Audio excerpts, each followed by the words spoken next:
Boa tarde, sejam bem-vindos de novo. Estou na minha casa e de manhã não pude ir à mata hoje, tinha algumas coisas para ser feito, mas hoje nós vamos meditar num versículo ainda, continuando aquele tema que nós estamos, daquele encontro de uma mulher samaritana que teve um encontro com Jesus quando ele foi descansar, indo para Jerusalém. Ele parou perto de uma cidade de Samaria e ele teve um encontro com uma mulher que havia tido 5 maridos, e aí Jesus profetiza para ela: e esse que você tem não é teu marido. E ela fica impressionada e pergunta para Jesus, e faz uma pergunta para Jesus: Jesus, qual é o lugar correto de adorar? E Jesus dá uma resposta para ela: é em Samaria? Essa mulher pergunta: é em Samaria ou é em Jerusalém? Ela tinha uma certa religiosidade no coração, porque ela queria saber se era em Samaria ou era em Jerusalém. E Jesus dá uma resposta a ela, dizendo o seguinte: nem em Samaria e nem em Jerusalém, mas chegou a hora que que o meu Pai está à procura de adoradores que lhe adorem em espírito e verdade, e importa que ele seja adorado em espírito. Respondendo essa pergunta, Jesus começa a explicar com clareza sobre a adoração espiritual. Então, para eu entender esta questão, que é uma dúvida dessa mulher, e às vezes é a dúvida do nosso coração, é querer saber exatamente o que significa adoração espiritual. Adoração espiritual é uma conduta dos frutos do Espírito, que está em Gálatas capítulo 5, 22, que fala sobre os 9 frutos do Espírito, que é paz, longanimidade, domínio próprio, amor, mansidão, benignidade, bondade, fidelidade. E hoje nós vamos discutir conversar e meditar sobre a palavra longanimidade. Nós vamos discutir, palavra complicada, nós vamos falar sobre ela, nós vamos meditar sobre ela, e nós vamos ver que é mais complicado ainda o entendimento dessa palavra. Então, nós vamos ver o que significa uma pessoa longânima para você. O que é para você uma pessoa longânima? Uma pessoa que a Bíblia que tem o fruto da longanimidade. Qual é como que é a conduta dessa pessoa? Bom, aqui na Bíblia fala que nós temos que ter esse fruto, esse comportamento, porque a Bíblia diz que nós somos conhecidos pelos frutos, assim como as árvores também são conhecidas pelos frutos. Você chega num pé de limão, você sabe que naquele pé de limão é limão, não vai dar maçã. Então você conhece o pé de maçã porque ela dá maçã. Você conhece o pé de manga porque é manga, abacate porque é abacate, e limão por ser limão, e assim por diante. Nós definimos o pé pelas frutas normalmente. Bom, veja bem, então Jesus está falando o fruto do meu Espírito, que é o Espírito Santo, que estava sobre ele, que ele leu, na primeira vez que ele entrou no templo, ele leu Isaías 61, dizendo que o Espírito de Deus estava sobre ele, que veio para libertar os cativos oprimidos de Satanás. E aí começa o ministério de Jesus. Bom, na verdade, nós temos que então analisar esse fruto com mais profundidade. A questão nesta tarde, como nós vamos ver isso. Eu quero tentar passar para você essa visão desse fruto. Amém? Então vamos meditar nesse fruto.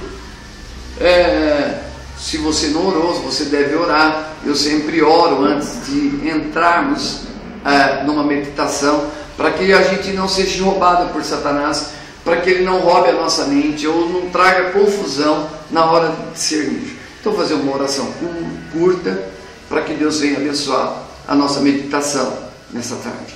Senhor Deus, nós te louvamos e te agradecemos, ó Pai, por estar mais um dia na sua presença, aprendendo da tua palavra. Dai-nos sabedoria o suficiente para passar às pessoas aquilo que elas precisam entender de ti, porque nós pecamos por falta de conhecimento. Te pedimos que nesta tarde abra o conhecimento, para que nós possamos aprender do fruto do teu Espírito, para sermos adoradores. Amém? Então, se Deus está à procura de adoradores que adorem em espírito e verdade, Deus é espiritual e Ele é um espírito, importa que assim adoremos. Mas vamos ver como nesse mundo carnal, nesse corpo carnal, eu posso ser espiritual. Como eu posso adorar a Deus espiritualmente falando? Olha, a Bíblia diz em Coríntios e em 1 João também, que Deus é amor. Em 1 João ele diz 4, que Deus é amor. E se Deus é amor, nós temos que entender que se o fruto do Espírito também em Gálatas diz que é amor, e tem todas umas outras palavras que vêm sobre o atributo desse amor, que é o domínio, a longanimidade, a mansidão, a paz, a alegria, todos esses frutos que está lá em Gálatas, depois você dá uma lida lá.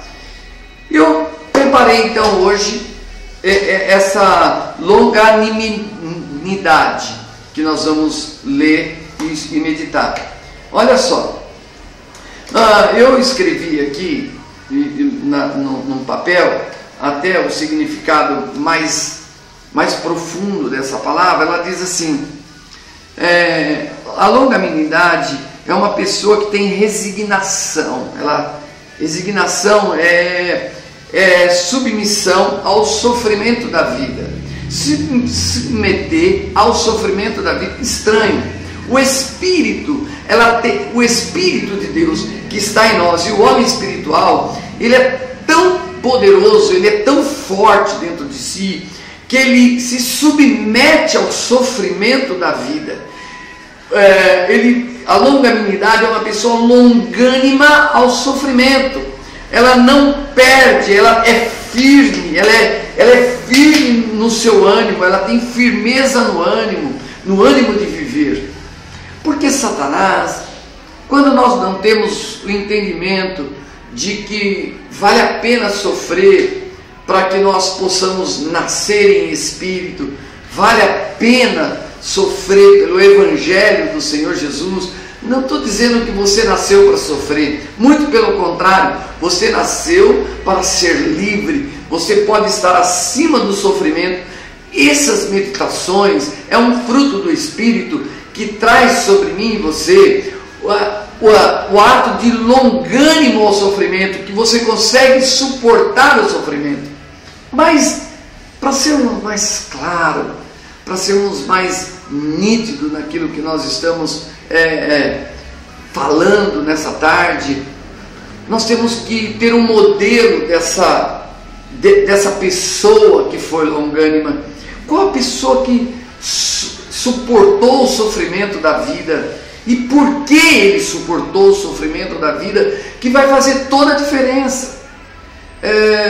As cartas de Pedro, de 1 e a 2 Pedro, quando Paulo escreveu para as igrejas, ele falava de suportar o sofrimento com resignação e com longanimidade, porque ele sabia que o que estava proposto era maior valor do que estava naquele momento. Então ele falava: tira os olhos da circunstância. Ele animava a igreja a olhar para o sofrimento e ter os frutos do Espírito para suportar o sofrimento, porque ele estaria algo melhor a acontecer. Iria acontecer uma proposta melhor, que era a Nova Jerusalém, que era o céu onde nós vamos estar juntamente com Cristo, que é a nossa ressurreição, assim como Cristo também o ressuscitou, e nós também temos essa promessa da ressurreição. Nós vamos estar lá junto com Ele, olhando para Jesus. Jesus tinha esse espírito porque ele tinha um objetivo de vida. Jesus sabia o que ele tinha que fazer. Jesus era fiel na sua proposta de vida.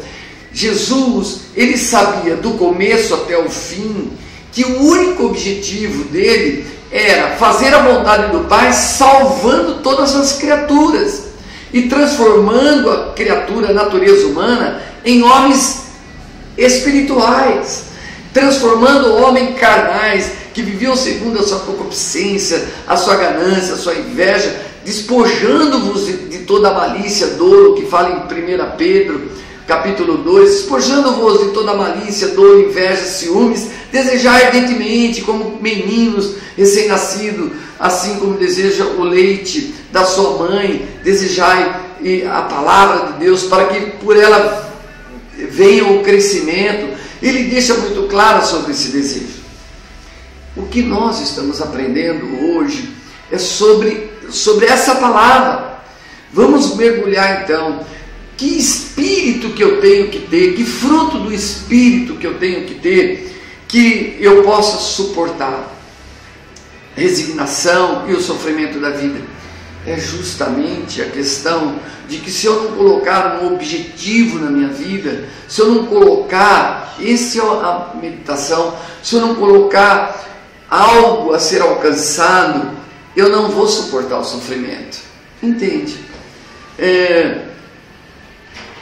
Eu tive crises no casamento, talvez você tenha crise em outras áreas, mas o que me permaneceu em suportar todas as crises era um outro pensamento de amor que eu tinha sobre meus filhos. Eu amava meus filhos, então valia a pena sofrer, mesmo não entendendo, porque quando duas pessoas vão morar juntas, vieram de educações diferentes, de culturas diferentes, de ensinamentos de pai e mãe diferentes, e aí naturalmente vai haver um conflito entre elas.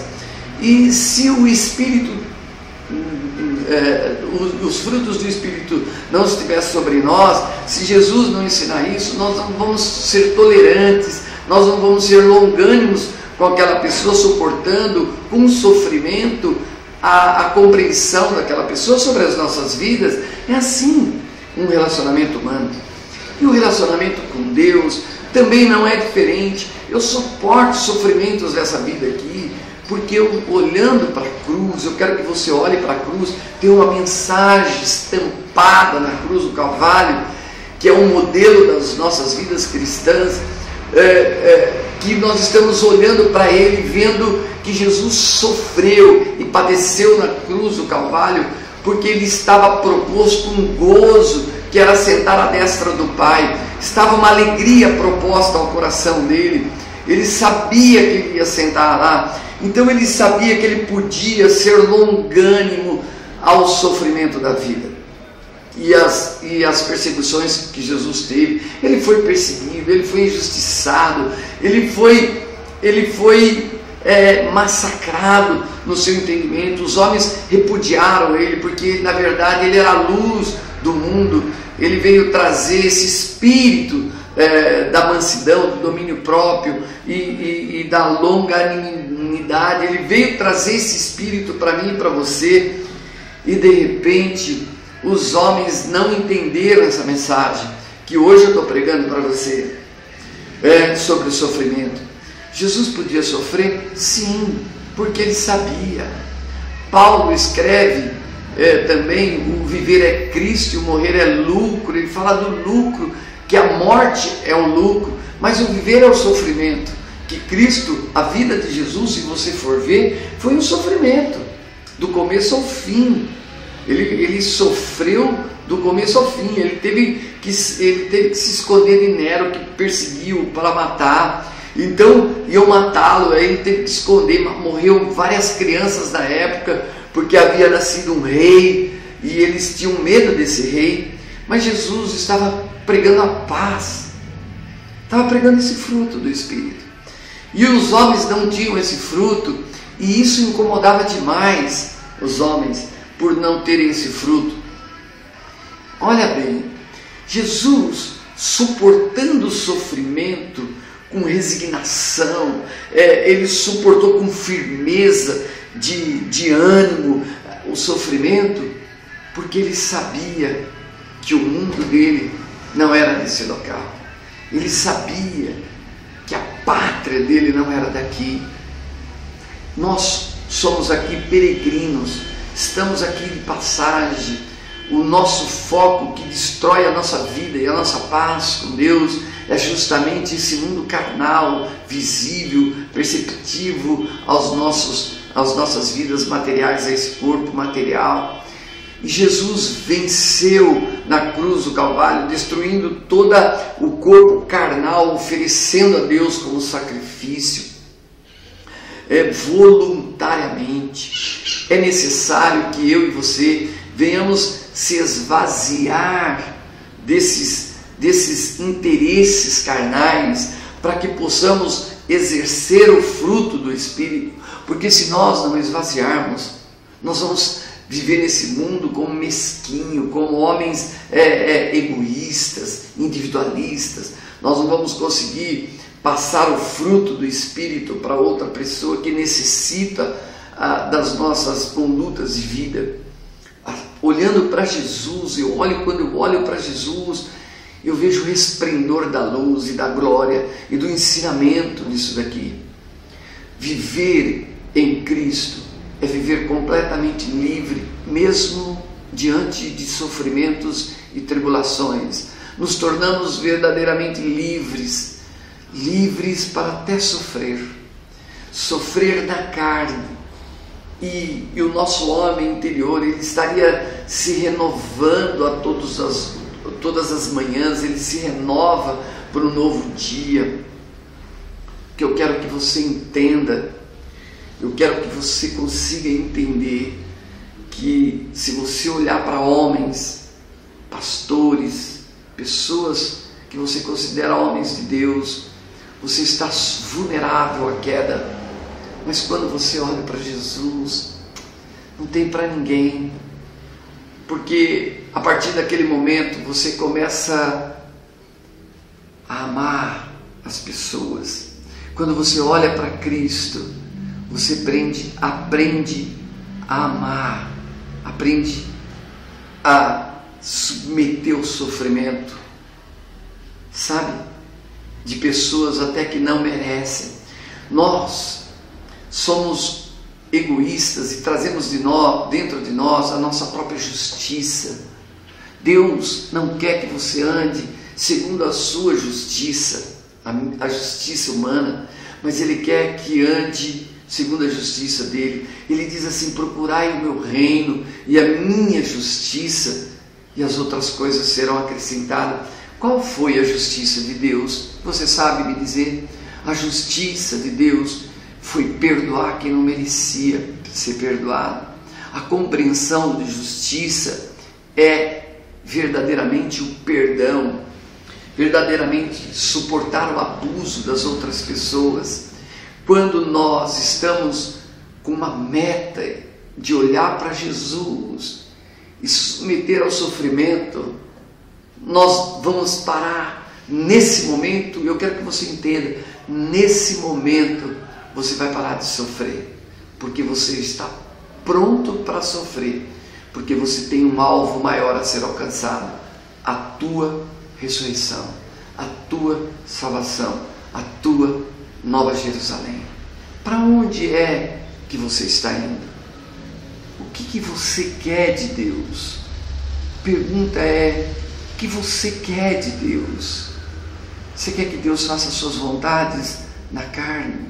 Você vai ser o homem mais infeliz desse mundo, porque se você espera as coisas desse mundo perecíveis te fazer feliz, Paulo dizia: miserável homem que espera as coisas desse mundo carnal.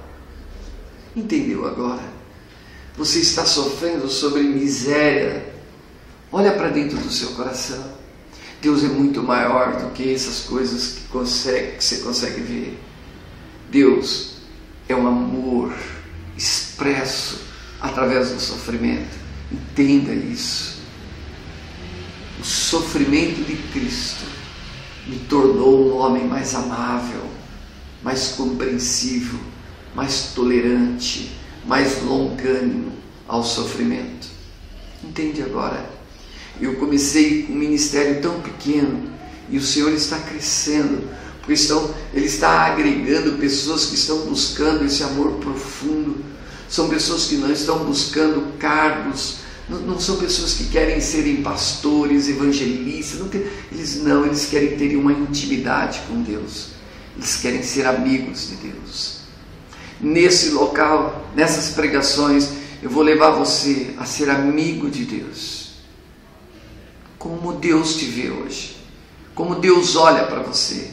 Como um amigo ou como alguém que se sacrifica, chicoteando o seu próprio corpo, subjugando o seu próprio corpo, mas não entendendo o amor de Deus. O amor de Deus, ele é muito mais profundo. Ele é muito mais profundo. Ele fala assim que ele é mais profundo do que o abismo, mais alto do que os céus.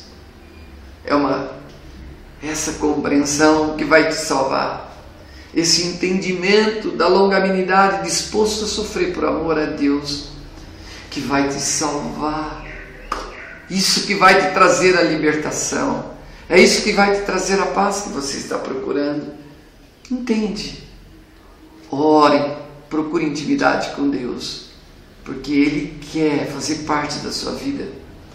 É em nome de Jesus. Estude. Então a palavra hoje é a longanimidade.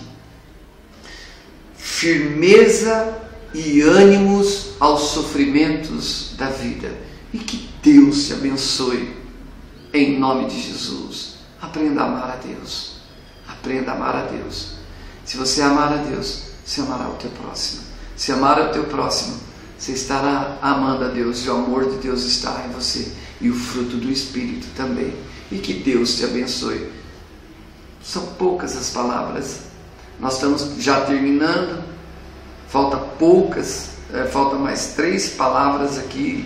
A fidelidade, que é muito interessante, e mais a benignidade e a bondade. Falta só esses 3. Nós vamos meditar sobre esses 3. Em nome de Jesus, continue assistindo as pregações. Amém? Vai te ajudar no seu ministério. Em nome do Pai, do Filho e do Espírito Santo. Que Deus te abençoe. Amém.